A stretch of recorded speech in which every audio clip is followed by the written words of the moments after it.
This is More Than Before with Nathan Cook. Hey everyone, welcome back to our final episode for season one. Season one, which is really crazy. I kept thinking of who would I like to have back physically in the studio, and I couldn't think of anyone better than someone who has had one of the most views on YouTube, but also on the downloads for Spotify and all the other platforms. But he truly is an awesome guy. He's my good friend. I've known him for a number of years.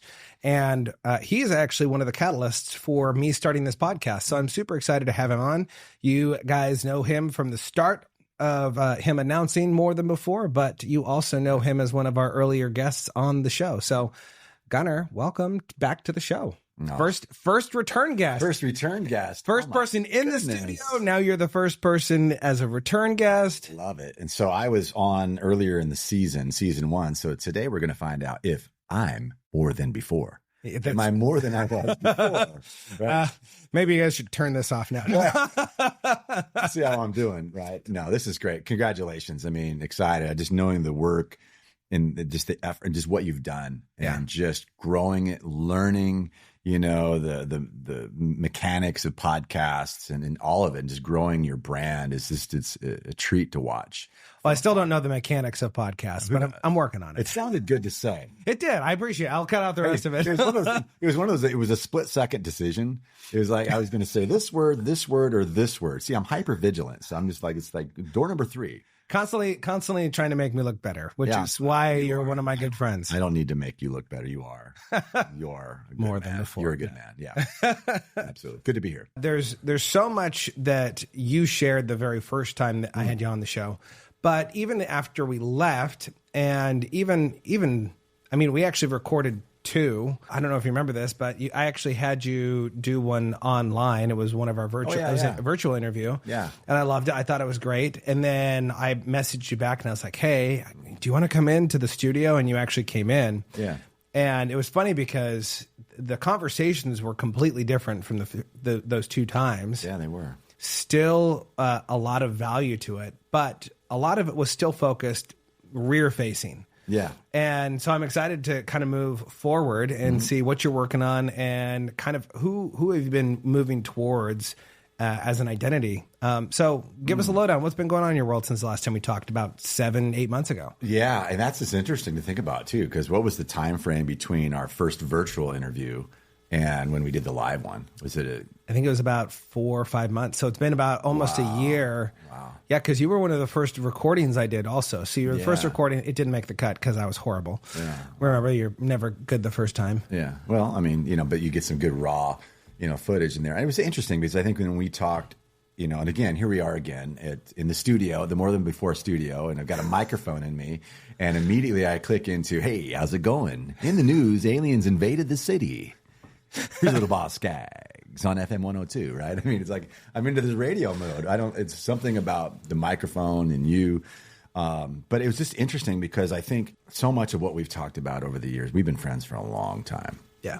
And I'd been been on a journey really leading up to 2017, you know, where if you haven't watched the first one and you're watching this one now, when I went into the ER, August 19th, 2017. And so much, there was a journey getting there, and you were a part of that journey. Just always speaking life into me. I was just stuck.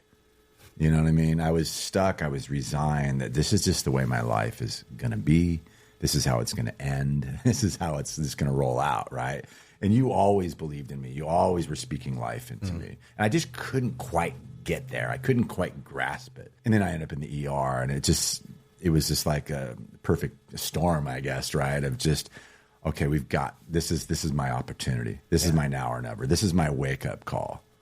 I've got to do something now. And thanks to God and just meeting me where I was and putting, you know, one foot after another and just kind of making my path straight, right? Of just like one step at a time, right? And stop trying to get out ahead of it and trying to manipulate your future or outrun your past, right?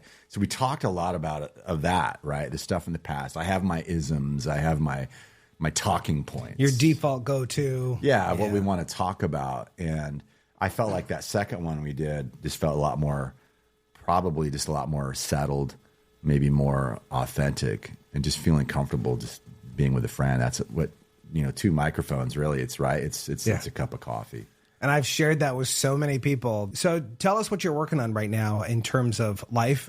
So you're still heading up nonprofit world, right? Yeah, I'm in the nonprofit world. It's interesting how it's played out. I'm working with a longtime friend of mine, Lori Gift, who's the executive director of the Mr. Ballin Foundation, as well as has started her own business. She's been in nonprofit world for 30 some years, and called Gift Nonprofit Strategies. And so we change my title, I think, every week in that. I think it's Chief Strategy Officer, and I'm doing partner strategy at Ballin, but it's super fun. And we were all together, Shelly and I, my wife, we had a big 5K yesterday. She was there with Lori and Chad and just the entire family, and it was fantastic. And so it's fun being able to do work that's hopefully meaningful with people that you just, that are growing you, that believe in you, and that you're continuing to grow under and learn more and more about nonprofits. So Ballin, it's interesting, is I got the hat here. I kind of come alongside the Mr. Ballin Foundation. Mr. Ballin is one of the top podcasts, Strange, Dark, and Mysterious, storytelling podcast. He's an influencer, YouTube, 20 million followers, Navy SEAL, an incredible story. And he's telling these stories, strange, dark, and mysterious, and crime, and it's like, I'm telling stories, and obviously you're making money off telling stories. And I don't want to just make money off the stories that I'm telling. Yeah. I want to make impact. And so I started a foundation to honor and support and work with, victims and families of heinous crimes.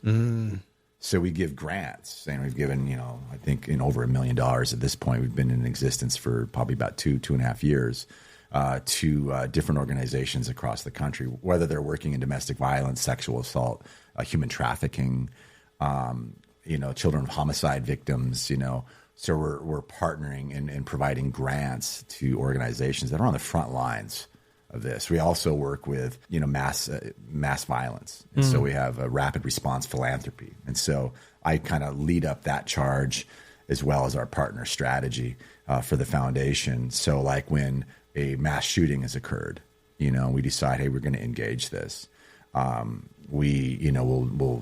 We'll do a deep dive into what's going on and kind of do an assessment of what's happened, and really look for, the need, and find those partners that are on the ground that are going to be there long term. So much comes in initially in that first few weeks when you're still in just kind of reaction mode, right? Yeah. Triage mode, and just the shock of it. But we want to partner with those that are going to be there long term. Uvalde happened. We partnered with a group that launched the Children's Bereavement Center in Uvalde, going to be there long term. And the Nashville shooting and in Maine last year. And so we really try to really make a difference, a long term impact.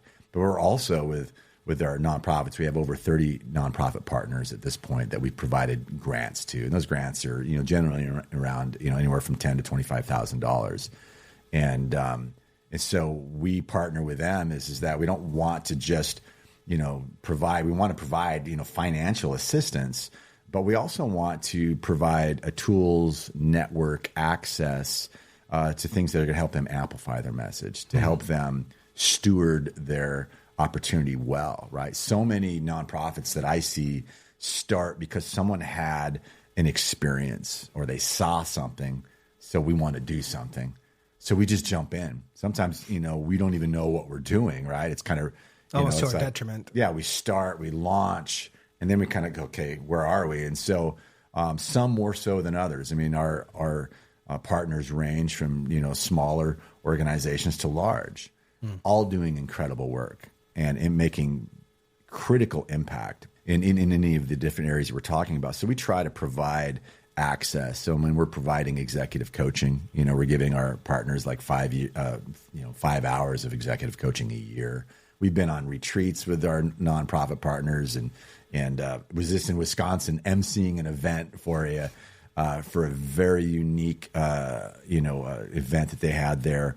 We're providing showcases, bringing in subject matter experts, for Zoom calls, We're talking about things not only from marketing strategy, volunteer retention, acquisition, or fundraising strategy, but we brought in a licensed therapist talking about secondary trauma.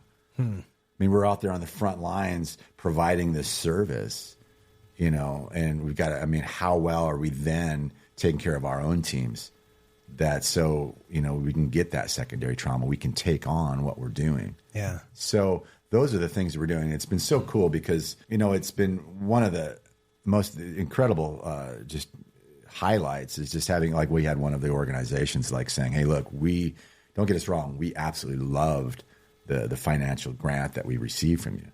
But it's in these tools and resources and encouragement and that you're providing us that really have made a huge difference in helping us move the needle forward. So that's been, Mr. Ballin Foundation, which is great. Ironically, here's Lori running that, but she also has gift nonprofit strategies. And so there we work with nonprofits that are working all over the world. A lot of times we'll partner with a nonprofit. They'll hire us. We'll do a deep dive, like a SWOT analysis. Yeah. On people, marketing, communications, fundraising, and programs, and looking at framework and such. And we'll do a deep dive, and we'll do interviews, surveys, and all of that. And a month later, we'll give them our recommendations. And we've got grant writers, people that are doing social media. We try to really provide, tools, leveraging our experience to come alongside nonprofits to help them be effective. And in this day and age, post-COVID, right? I mean, fundraising, it's been difficult. Yeah. But there's that board governance. We see that a lot that comes up. And then, where we're headed as a nation, right? There's a lot of, instability, right, going on there. It's like, how do we navigate through this? Yeah.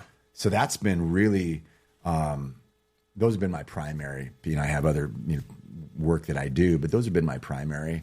And it's been really fun for me. And it's been, when I came out of the ER, August 19th, 2017, one of the unspoken goals that I had was I want to do meaningful work. Yeah. And I was in Hartford, Wisconsin 3 weeks ago.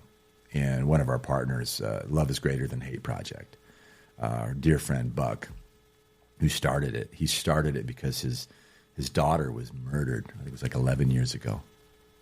And he chose to forgive. That doesn't mean, forgiveness doesn't mean endorsement. Forgiveness doesn't mean, you know what I mean? Yeah. I'm not going to carry, it's not going to define me. I mean, this isn't going to change anything, right? So Buck's in prisons now. He's talking about forgiveness and the studies that are out there on forgiveness and such. And so their organization held a talent show at the theater there in Hartford. And this is the community where they had lived, when Jesse Blodgett, his daughter, was murdered, which was, by the way, one of our first grants at Ballin. And Mr. Ballin did a story on Jesse. And like 2020, Rolling Stone, everybody did the story on Jesse. And Buck had said that Mr. Ballin, John Allen, nobody treated the story with such respect and honor and dignity and told it as good as. And so we've just had a real bond there. But he did this talent show and at this beautiful theater there in downtown Hartford. And the talent was victims of sexual assault, domestic violence. And they were telling their stories in public for the first time through their art. Wow. So poetry or dancing. And so my job was to come in there and just not really MC, but to really kind of be I would say like a narrator, I'm just kind of telling their story, setting it up, and being there for dress rehearsal and kind of driving that and understanding, wow, this is going to be a sacred evening. Yeah. The courage that it takes, but I tell you, that night I got back to the motel room and I was really the first time 7 years later after the ER. And it was like, I was like, wow, personally, just a personal thing. I was like, wow, Lord, thank you. I mean, I just, wow, what an honor to be there with heroes and just it's such a sacred, and I felt like, wow, that was meaningful work. got to be there and got to encourage people, you know, before they're getting ready to go on stage, or just the behind the scenes thing. And was just so humbled that I was allowed to be a part of something like that. It was really, really humbling and powerful. I love what you say about stories, because so many of us have stories. I think a lot of us don't think that we have a story, but there is something to be said about the story that we are constantly narrating in our life. Mm-hmm. And there is a point, multiple points, I think, sometimes in our lives where we realize that the story that we've told ourselves for so long does not serve us anymore.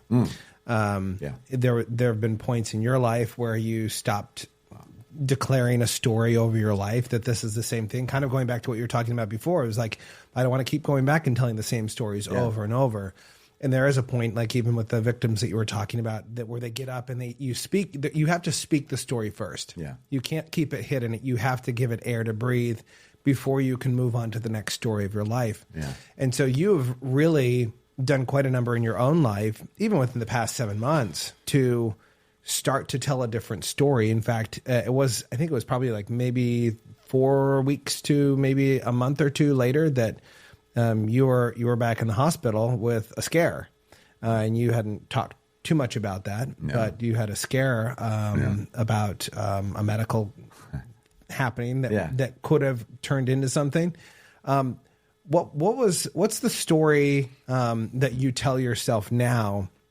Because I think there's a little bit of a change in the tonality of when we look at our story and we tell it in a way of a victimhood. Yeah. Of like, this is what happened to me. This is why I am the way that I am. You know, this is who I am because of this. And now it seems, as I've known you for so many years, you don't necessarily tell that story anymore. You tell it from a place of, this is where I'm going. This is who I was created to be versus this is who I am because of what happened to me. Yeah. Things are going to happen to us, right? Whether it be medical or the world we live in, right? I mean, you just can't live your life waiting for the other shoe to drop. Yeah. You know, because of some story that you're telling, you know, and there's so much going on inside our brains, the way they're wired, right? I'm learning so much about the amygdala and the response mechanisms I was talking about earlier, and threat perception. And we were talking about neural pathways last time. I didn't even know what I was talking about. Neuroplasticity. Right? Neuroplasticity and cognitive biases and the whole idea of hypervigilant. I mean, I'm hypervigilant over the years. You know, I mean, everything is a threat. My mind is constantly. So I've got to quiet my mind, you know, and that whole journey started in January of 2021. And I may have shared that previously, where I'm out walking and it was just like, man, okay, God, you've done so much in my life. I've lost weight and, all that, the whole weight story, which was never about the waist thing. It was about inside stuff.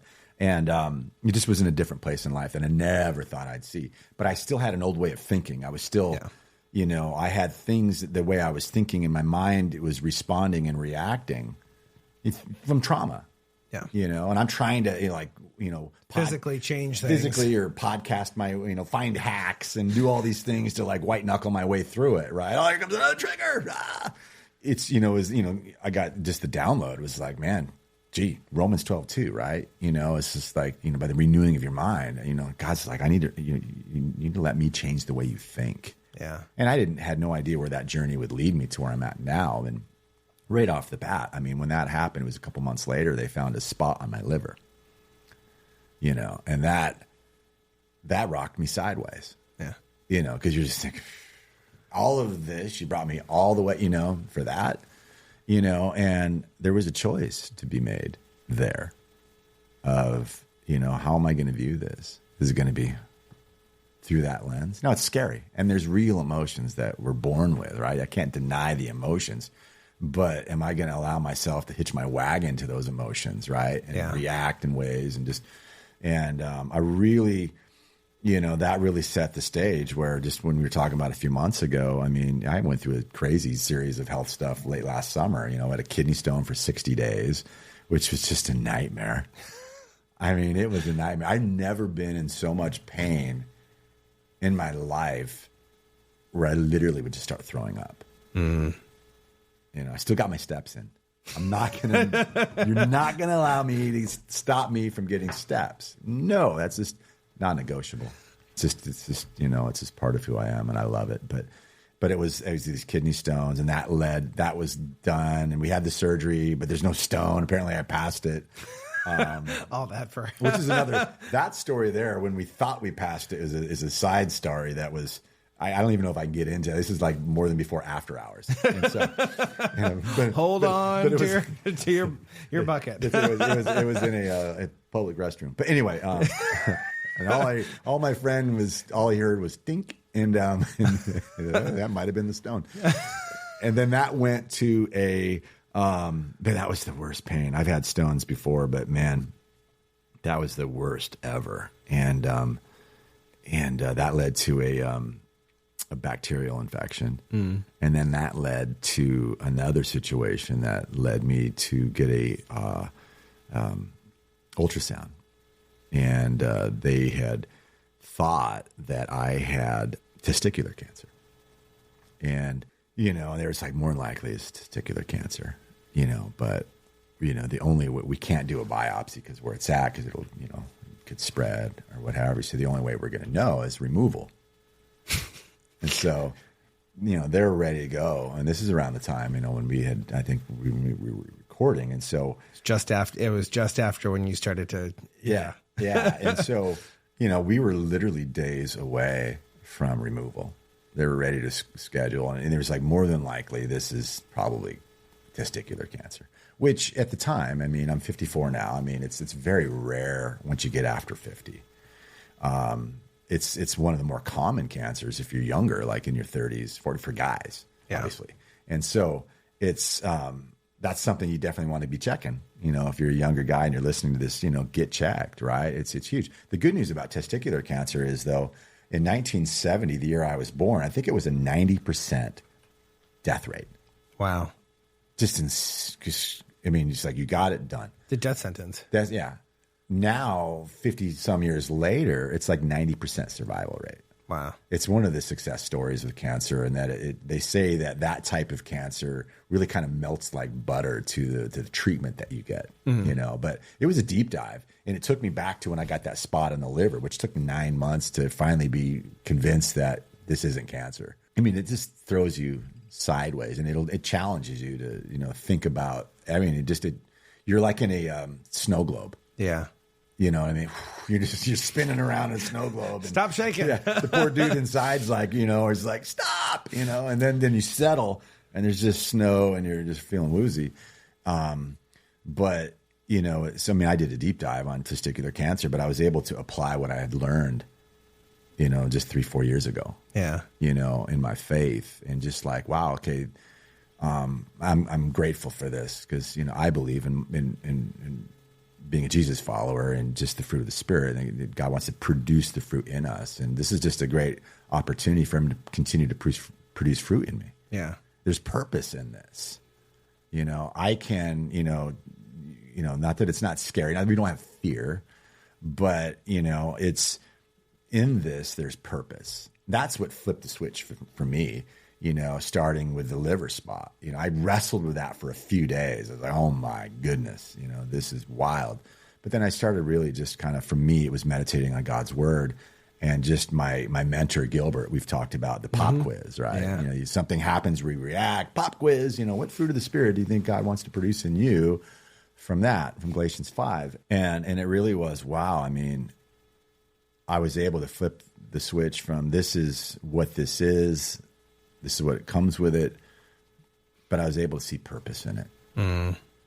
Purpose in it for, my life in continuing to grow and to mature and hopefully to become more like him, but also to my family and to those that are watching, that,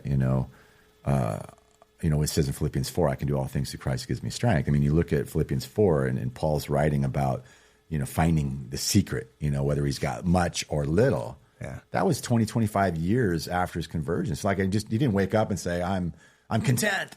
Yeah, it took a little bit of time. But it allows us to, we can look back in life and just see things differently. We can see purpose. We can see growth. We can, we're just really bad at remembering, the things that have carried us throughout.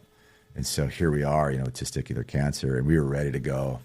And I was able to apply kind of this new lens that had been developed in me of just seeing purpose in it. The purpose was going to outweigh the outcome, regardless. Yeah. I mean, none of us gets out of this world alive. 100%. You know, quite literally. And not that, and this is different. I mean, we talk about the things that I am working at the foundation. And in fact, those are things that it's like, man, who am I to sit here with this? And, it's easy to maybe have this attitude with this, but when someone is suffering with something that was done to them, it's a balancing. I mean, how, you know what I mean? Yeah. There's no the justice and all of that comes through that, and the mindset of how we react and respond to it. Right. For my journey, that's been, we ended up obviously, at the last minute, so let's go on active surveillance.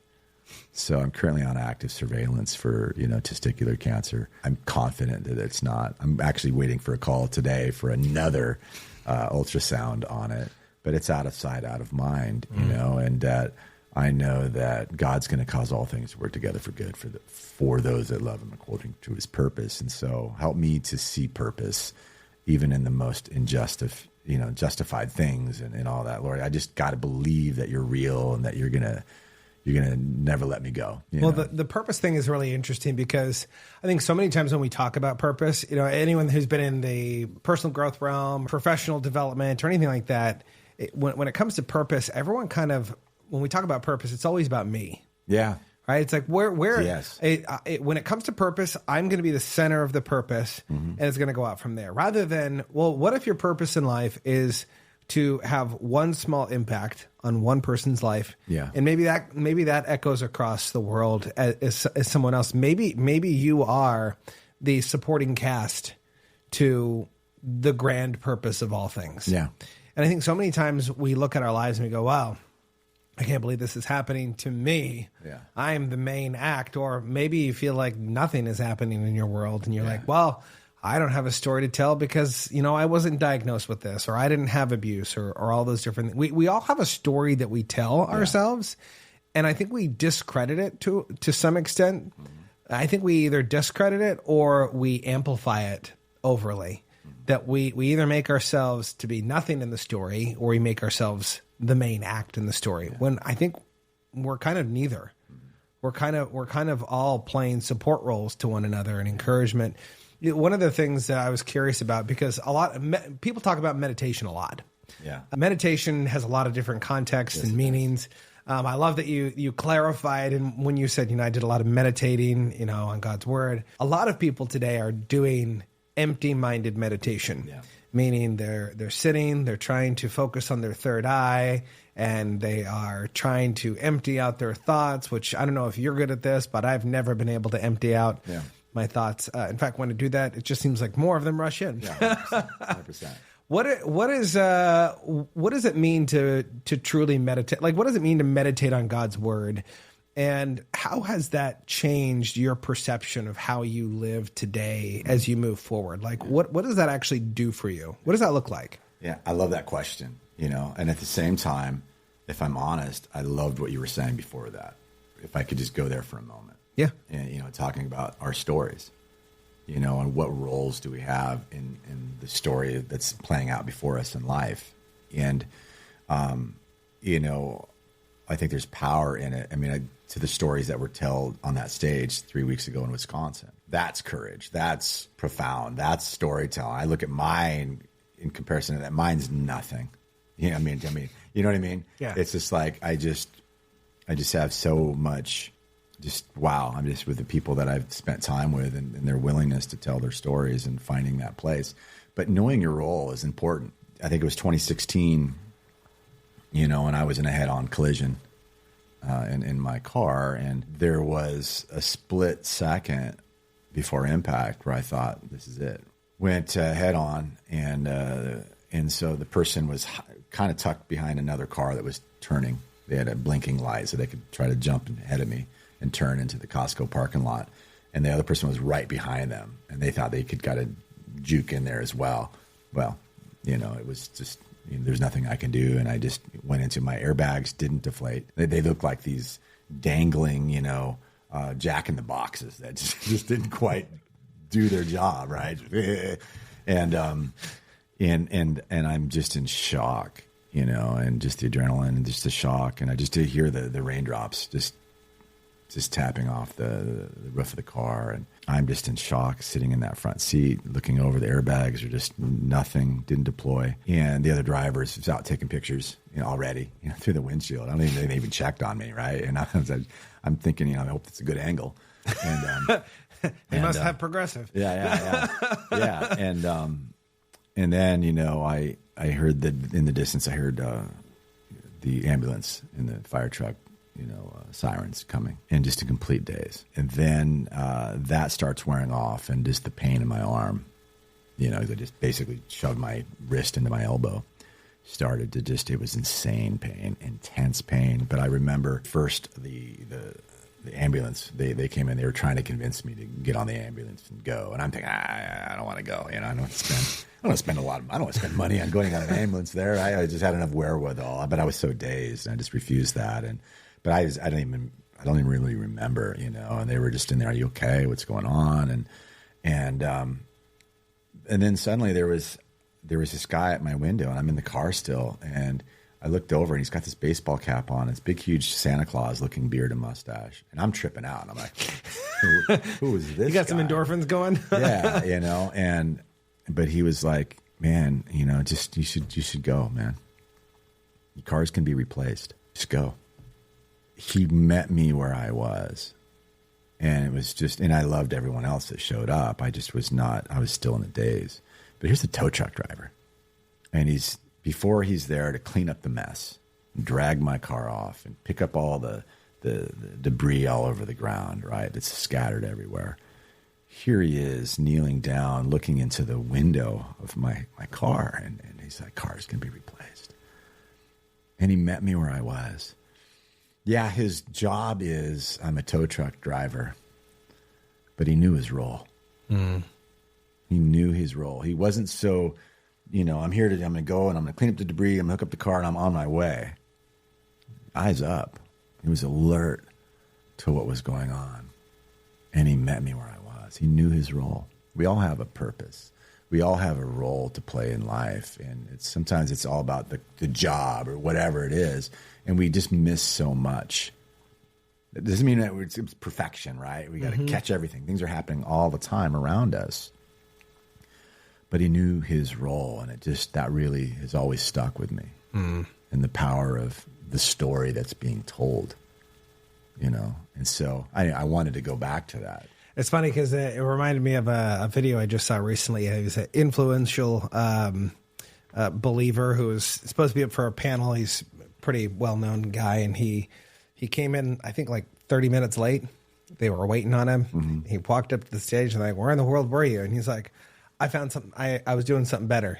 Mm-hmm. And he's, what do you mean you're doing something better? You flew all the way out here. You're supposed to be on this panel. Like, what were you doing? He's like, I was talking to this woman in the back, and she was telling me her story, and I was just telling her about Jesus. Wow, man.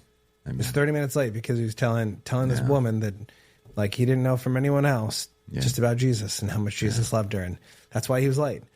And there are those moments. I love that you say that, because I think we do get lost in the doing thing. We talked about this over 100%. And over. Yeah, human doings versus human beings. Yeah, and who are we being to the people around us?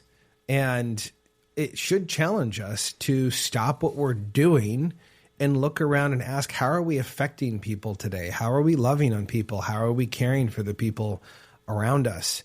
And I think there's something to be said. I'm gonna, as a father, as a going to be father again. Yeah, that's right. Congratulations. Very soon, which I think, it's kind of funny because since I've known you, we've known each other through all of the birthings of my children. And every single child, I learned something new about them, and loving them and understanding kind of who they are.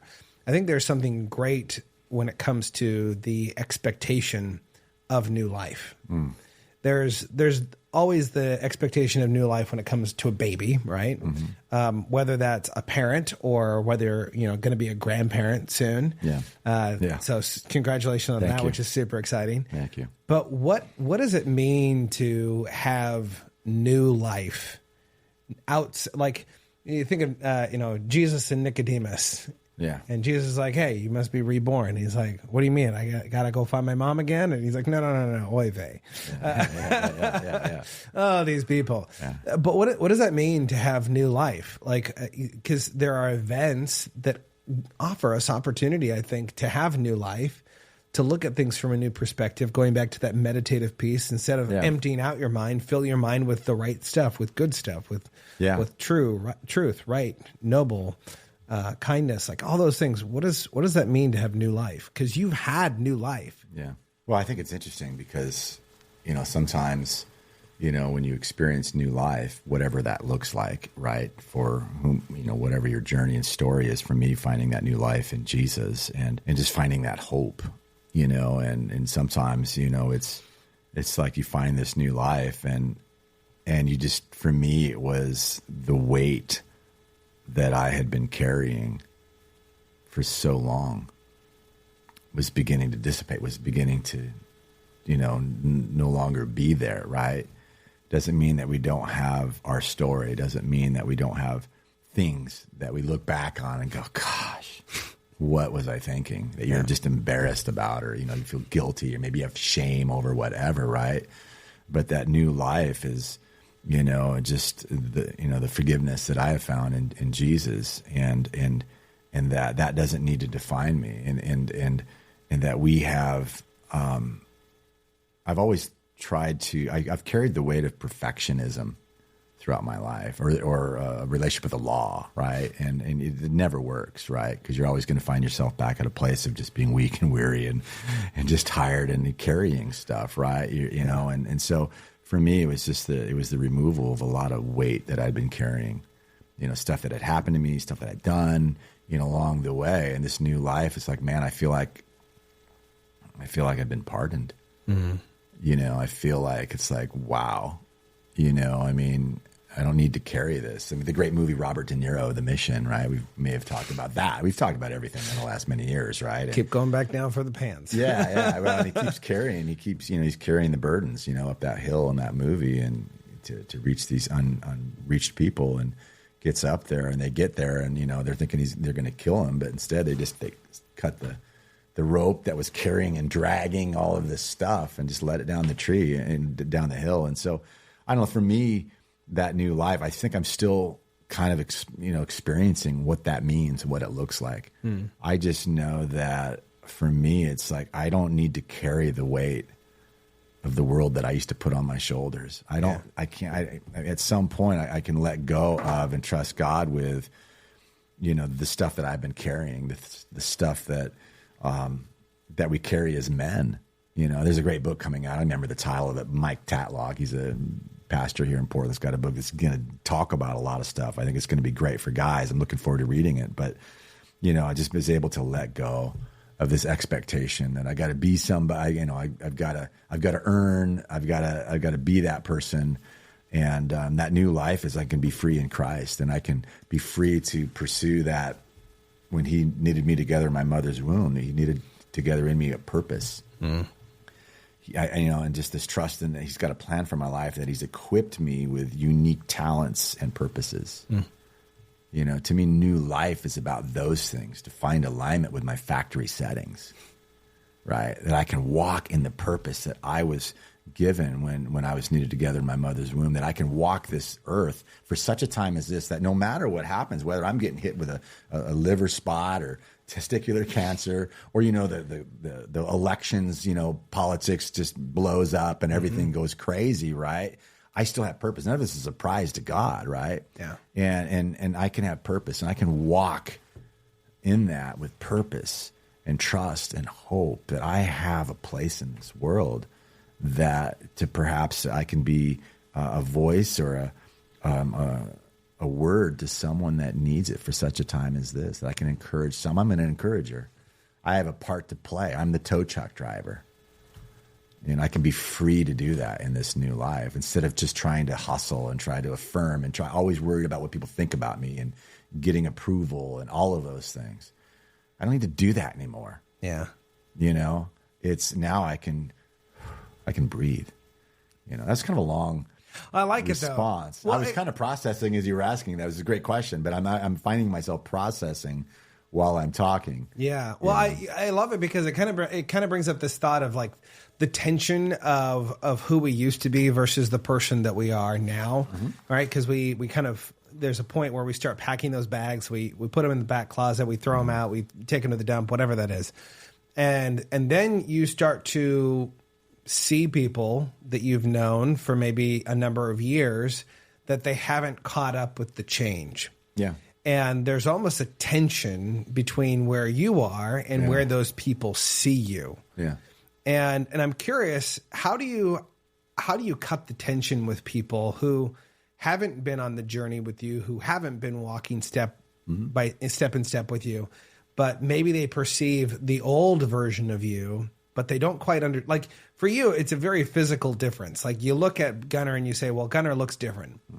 For some people, their lives have completely changed, yet maybe they still look the same. How do you cut that tension between you and someone that maybe only knows the past version of you and believes you that you're that versus who you are today, the changes that you have made? Yeah, I think it's a great question. I think for me, I first have to cut the tension within myself. Have I caught up with who I am today versus who I was 7-8 years ago or last month? I mean, it's not that I ever arrived. Yeah. I'm still on a journey. I still make mistakes. I still struggle, right? It's not like all of a sudden I'm here, ta-da, right, I've arrived, right? No, that's probably heaven, right? And so I think that, there's times where it's just being you, just knowing yourself and being confident in who God made you to be. And that, man, God has set you free. He's given you new life. And it's sometimes for me, it's catching up with that person. And I think that if it's that tension sometimes that you struggle with, right? I'm a new creation. Well, then why don't you act like one, right? Or I do. I mean, it's not about perfection, right? It's about holiness, and that's a lifetime of daily surrender. And so we're all in this growth place, and hopefully, as we make that peace within ourselves and God, that that I'm catching up with. This is who I am. And a lot of that's through my meditation on the Word, and affirmation of just God's Word. And God's Word, the truth is that He says about me versus what I have said about me or what my past trauma has tried to continue to say about me when things trigger or whatever else, right? When you just continue to play that game, it's like insanity, right? You're doing the same thing over and over and over. You're reacting, you're responding to everything. You're hypervigilant, and it's like a broken record. Yeah. But there's a lot of other things going on that's happening, right? In your body, in your brain, the makeup of it. And so I think that I'm not as worried of what tension that others might have. I mean, I guess it depends on scenario, right? It depends on the relationship that I had with them or what have you. For years, I've spent a lot of time just worrying more about the people that were outside of the 12. About what they thought. I mean, they weren't walking with me, journeying with me, the stuff I was carrying or whatever, right? I mean, I wasn't sharing, my entire story, you know what I mean? I'd worry more about that and the outer perimeter than I would of the interior part of those that are around me. And so I think now I'm just learning to just make peace with myself and catching up with this is who I am now versus who I am then, and who God has made me to be and who He's continuing to make me to be. But then also those people that are around me that know me, that have known me in the past and where we are now, and what they say, what they think, the people that I'm accountable to. If I am at peace there, right? I mean, I can't change the way someone might be thinking about me. I can't. I mean, I can act differently, do differently. I can change and do all that. We're all, we all have our own experiences with people, and we're all can judge. We can all, and in some cases could be rightfully so, right? And so we're all on that journey. And so all I can do is be me and, and walk in the grace that God has given me, which is just so profound to me, his grace and his love and his forgiveness. And, when true change happens, I've always thought that it has a way about going up ahead of you on the road and speaking on your behalf. I think that when we change a new life, whatever, and we're just immediately out there, hey, and all that stuff, I mean, I don't know, maybe they call pseudo repentance or pseudo change or whatever, right? Where it's not the authentic. It just takes time to allow those roots to grow. And so, and I think that, so I mean, part of the healing for me is really worrying less about what the outer perimeter thinks. You know, I want to honor God in all that I do. I want people to see that in me. I want them to see the change. But, you know, for some people they might need, you know, but if you're not walking with someone on a, you know, based on all you're getting is like an algorithm hit every once in a while with a post every once in a while. And I'm not posting as much as I used to.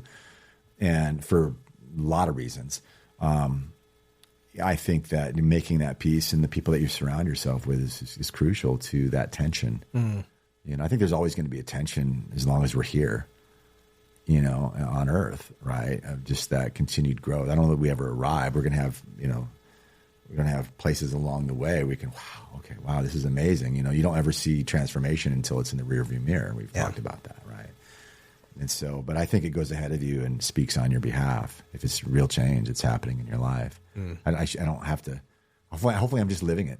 Yeah. God help me to live the change. You know, someone had say to me recently, and, you know, I've really kind of been focusing a lot more on meditation, you know, scripture-led meditation the last several months, and really establishing a new habit with it, really becoming my new 11,000, because it's 11,000 steps a day now, no, 10, but it's 11,000, which I started that 11,000 when I was going through the kidney stone thing. I was just like, you know, I'm going to take it.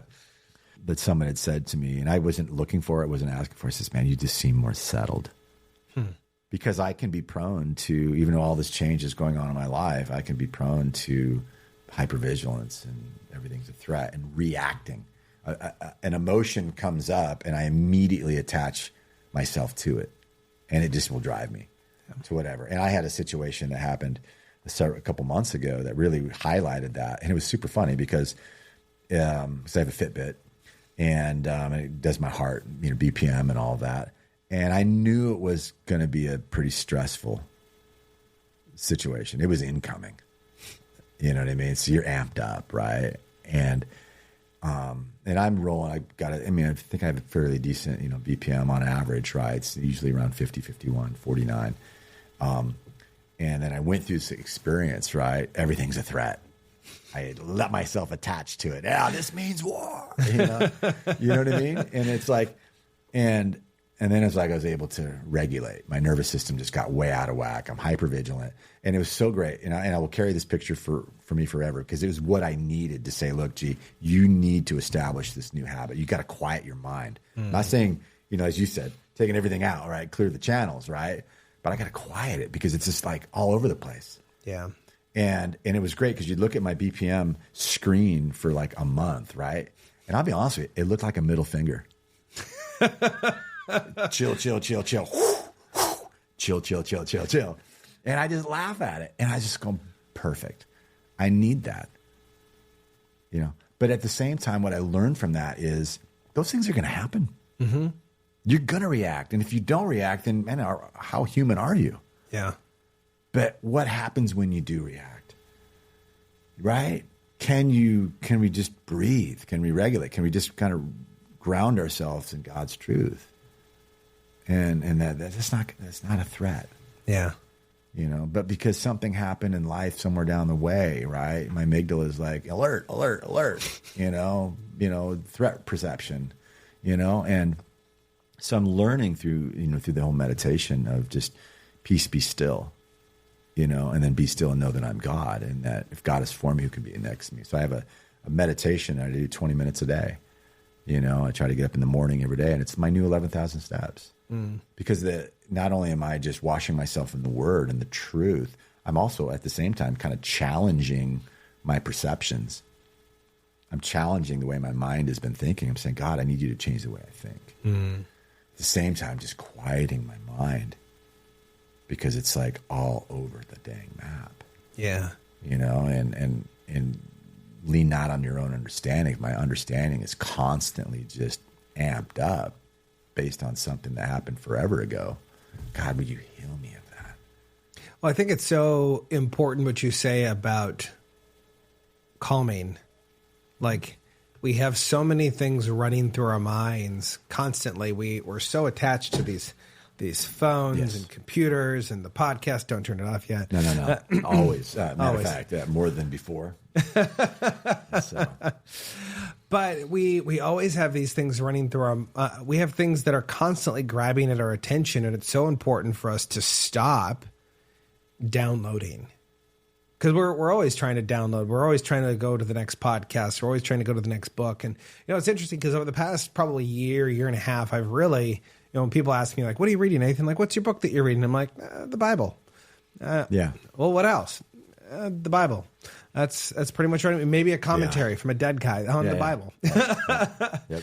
And it's interesting because I have found a calmness in my own spirit. Not always, but there is more of a calmness in my life, kind of going back to that fight or flight thing. Am I always feeling like I got to fight? Am I always feeling like I got to move the needle forward? There's times and opportunities that happen in our life, and we have to ask ourselves, is this the opportunity that we should be pursuing? Just the other day, Will and I were going back and forth because, we have our fourth kid coming up, and I was like, okay, well, like maybe we need a bigger car. We need to look at a bigger car because this car, like we could fit everyone in, but it's going to be difficult. They're going to climb all over the seats, and then the resale value is not going to, you start thinking about all these different things. Yep. And first thing you do, you get on the app and you start looking, you're like, okay, there's an SUV right over here. It's like, oh, here's a Suburban. We'll get a Suburban. That's right. And this thing's all decked out. I'm like, we're not going to get all the money back for this car, but we'll get close, and we might have to clear out most of our savings to get a car like this. And you start you scheme. Yeah, that's you right, start scheming for the things. It looks like you need a bigger car. Little hat tip back to a previous podcast.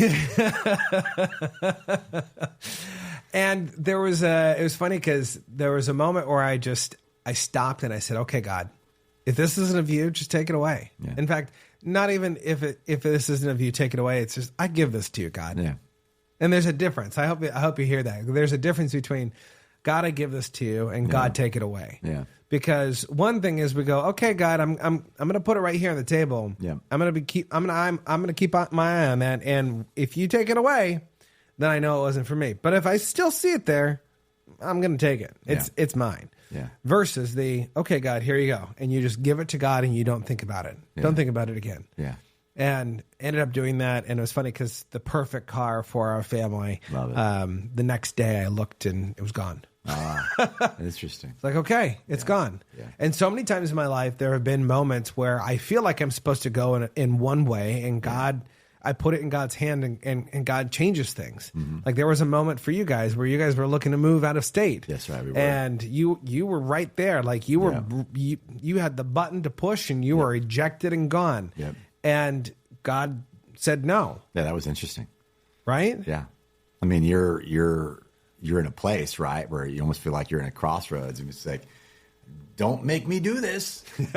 Don't make me do this. Are you sure? Are you sure? Right? It's like, someone called it the other day, double fisted. Yeah. I'm not sure what that means. I'm still kind of concerned, but it was, but you know what I mean? Like, you can see the point. And yeah, we were close to moving. Yeah. And I felt like we were moving for all the right reasons, being closer to family. I mean, that was during a time where there was a mass exodus out of the, states like where we live, to, places where, you aligned more with, politics and philosophies and all that. And, I remember Shelley and I had a conversation amidst of all that. Is there always going to be things where you are that you're just frustrated with? Sure, absolutely. But then how are you inserting yourself into being a part of the solution? Yeah. Conviction number one, right? But we just wanted to make sure that no matter what we did, that we were going to move if that's what God had for us. Because FOMO, everybody's leaving, everybody's doing that. Oh, yeah. Obviously for us, it would have been closer to family, but it just didn't work out, and we're here, But yeah, those moments, right, where, is... You consider life can be paralysis through analysis. We can do all these things and trying to find God's answers and clarity. I need a bigger car. I need, or whatever family. A new home noble, right? And there's nothing wrong with that, right? And I think we can beat ourselves up sometimes for, it's so carnal, Well, we have to allow things to dissipate. Yes. Like we have to allow the emotion to dissipate. And there's a reason why salespeople focused on emotion, right? You buy emotionally and then you justify it logically. Yeah. And that's so important for us in the moment when we say, oh, I'm going to go buy this. I'm going to do this. I'm going to make this change. Like I'm going to divorce her. I'm going to do this. At the end of the day, you have to stop and you say, okay, I'm going to stop right now and I'm going to let the emotion pass. And I'm going to give it to God and I'm going to say, okay, God, like what is my calling? Where are you going? Am I following you? Yeah. Like even the other day, it's funny because, I've been building the podcast here with More Than Before for a little over a year now. Yeah. And, we've launched the More Than Before Marriage podcast and, this looking at this next season of how things will be different with the podcast, where I'm going to be doing more teaching from my side of things of different concepts and things like that. We've got the More Than Before community that I launched a little over a month ago, or actually almost 2 months ago, which is crazy. And we're doing biblical teachings on that, but then we're also doing entrepreneurial and business teaching. Like there's a lot of stuff going on. And this last week, there was a moment where I had to pause and I was like, okay, like, am I going in the right direction? Like I've invested money and time and resources and I've told my family this is where we're going. And at the end of the day, I've got to stop and I have to say, okay, God, like, is this still in alignment with what you have for me? Mm-hmm.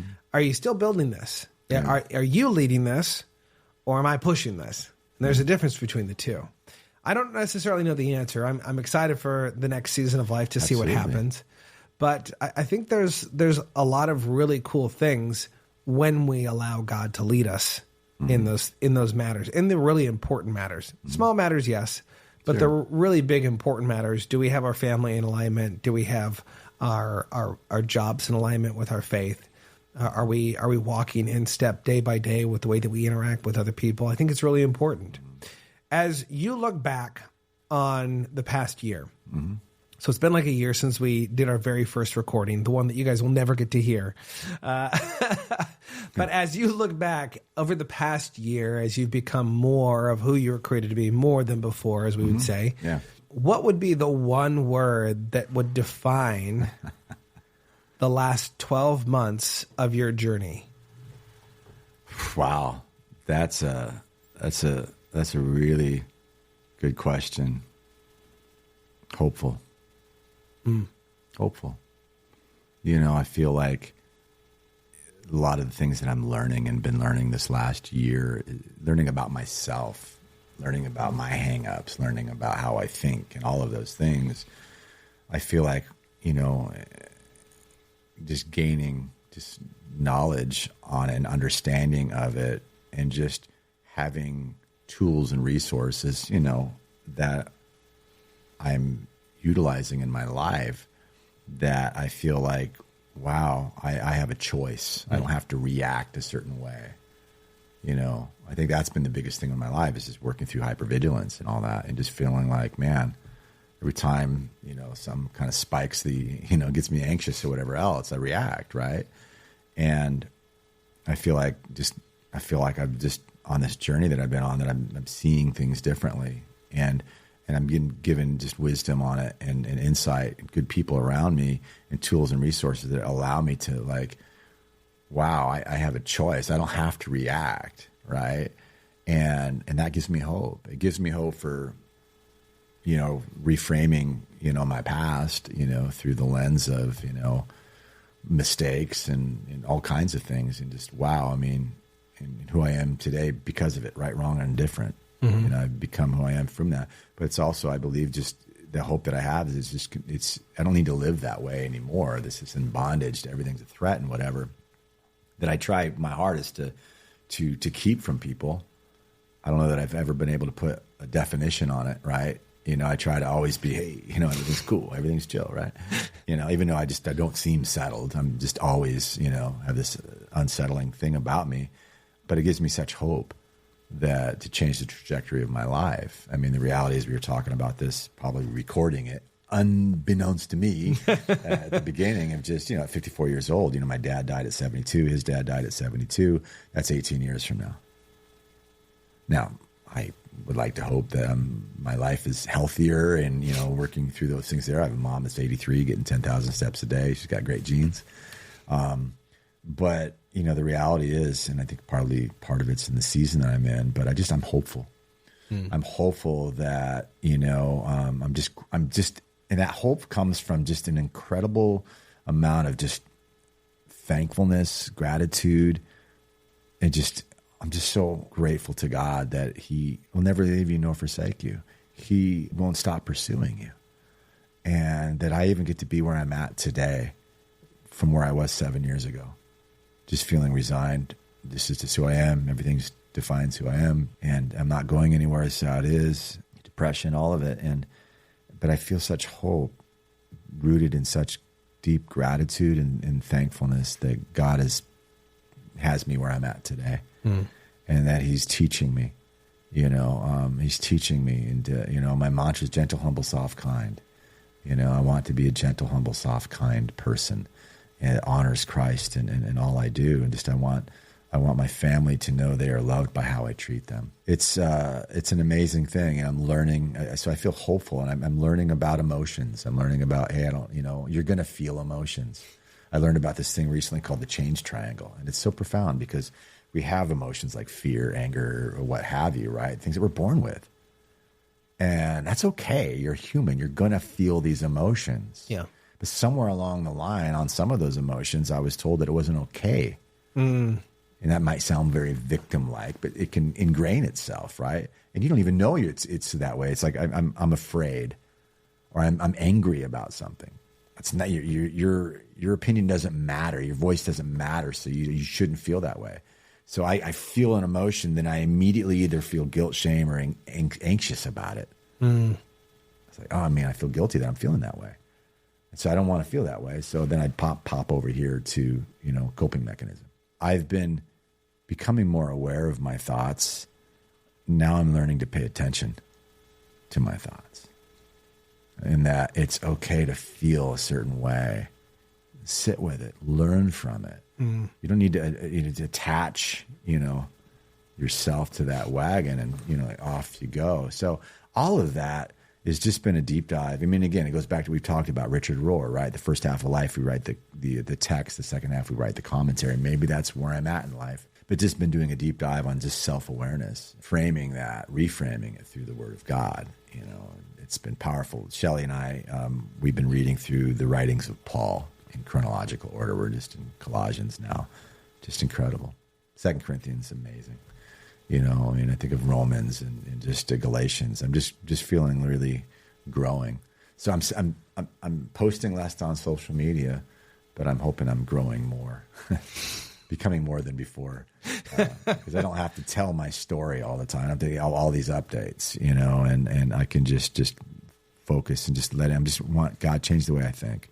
That's the journey I'm on, And so it's it was a little bit of dancing around there from hopeful, but those are just things that are on my mind that I'm thinking about constantly. I love it though, and I appreciate you being willing to come back on and to share more. It's funny because when I first started this out, you kind of have the way, right? The way that you want it to go, and you have kind of your perception. And my original thought was with the podcast was, okay, we're going to have one guest on, and that one guest, it's their only shot. Yeah. They're never coming back again. Right. Hit the ball out of the park. Hit the ball out of the park. We're just going to talk about your story. And what's interesting is even after recording with different guests here and there, I go back and I look at what's going on in their lives, or like a couple weeks later, it's like something happens that just dramatically changes the way that they're living their life. And I look back and I'm like, man, I got to have them back on, but that goes against my rules. But I got to stay with my rules. Like, this is the way. And so it's funny because we can get so caught up with the process of this is how it has to go, that we forget that the process is meant to be changed to serve a greater number of people. So one of the things that you guys are going to find for the next season here is I'm going to be bringing some guest backs, which, by the way, if there's a guest that you really enjoyed, let me know. I'll reach back out to them, see if they want to come back on. I can't promise they'll come back on because some of them are extremely busy. I was super lucky that I messaged you at the right time, and you happen to have a little bit extra time today to pop in the office. But I'm so blessed to call you a friend. I'm so blessed that you have been able to pour into everyone's life. I hope that what Gunnar said today created a hopefulness in you, that there is a hope for your future. There is a hope as you look forward, that you don't need to keep looking backwards at what happened at your life, but you can actually start today, look forward, and have a hope for the future, and that you can be more than before. And so I want to encourage all of you guys listening. I know this is a longer episode than what we've had in the past, but it's okay. It's the last one, so I can do whatever I want. Yes. Yes, this Power to the people. This is when viewership drops down. But I want to encourage you, take a moment to share this with someone. Who do you know that could really benefit from this episode? Or maybe it was a past episode that it served you really well, and you think, man, like I remember what that person said. I remember how that made me feel. And would you go back and share that with one person? In fact, that might be a great challenge for everyone. If you've listened to the entire season, is go back and re-listen to it one more time. Except this time, don't listen to it from the perspective of what you need.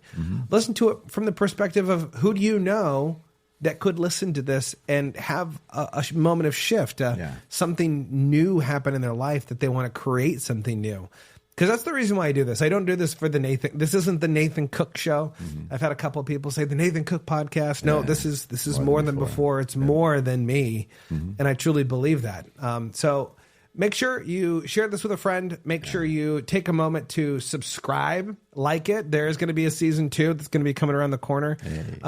Be looking for that probably the first of the year. I'm not taking time off. No. I'm actually just working behind the scenes of making this better, working towards some newer guests. If you know someone that has a great story or has some great insight of living life, shoot them my way. I'd love to get to know them. You can shoot them to info@nathancook.net, or you can send them to my website. They can fill out a form and connect with me. But before we go, because you were the person that pushed me most to do the podcast, for those of you guys that are watching, for you guys listening, you guys are going to miss this completely, so go watch the video. But because you were the one that pushed me the most to do this, because of your encouragement, because you are an encourager at heart, this is a limited edition, only one in print, More Than Before hat that actually says Gunnar, because he is more than before. So this hat is yours, my friend, to take home. Wow. If you don't see it on him, it's because he hates it. No. I do. I'll put it on right now. I'll put it on for now until I get out to the car. And then no. This is great. Thank you so much. Wow. Brother, thank you so much. Thank you, and congratulations. Maybe in season 2, we can have you as a guest on the More Than Before podcast. I think so. That would be amazing. It'd be like you interviewing you. Yeah, I could do that, but it would be... Wouldn't that be crazy? Very meta. This is an honor to be a part of it, and I couldn't be more proud of you as a man, a husband, a father, and who you've become since when we first met. And so to be able to sit here and drink some coffee together and just have conversation is just a highlight for me. And whether you texted me last week, this week, or whatever, we make it happen. It was a beautiful day in Portland, coming over the river, and the beautiful leaves changing for fall. And it was just a wonderful drive to get over here and to be with you, because I get to be with my friend. So thank you. I love it. Well, until next season, remember to be more, see more, and experience more than before.